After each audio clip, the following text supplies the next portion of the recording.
Football মানেই আবেগ, আর Brazil মানেই ফুটবলের রাজ্য, যেখানে প্রতিটা পায়ের ছোঁয়ায় জাদু, প্রতিটা গোলের পেছনে হাজারো স্বপ্ন। পেলে, রোনালদো, রোনালদিনহো, যাদের নামই ছিল এক একটা যুগ।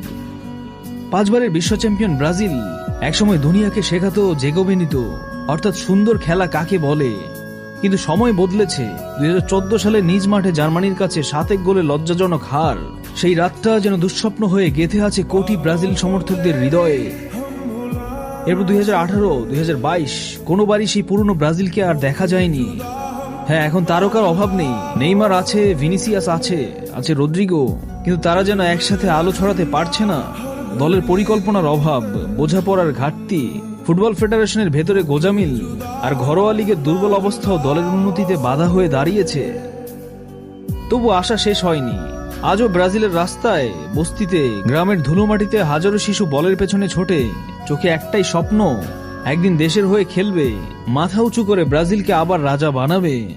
জাদু এখনো হারায়নি, শুধু দরকার সঠিক পথ, কার্লো আনচেলত্তির ভালো পরিকল্পনা আর সঠিক নেতৃত্ব। তাহলে আবারও ব্রাজিল ফিরবে তার পুরনো রাজত্বে।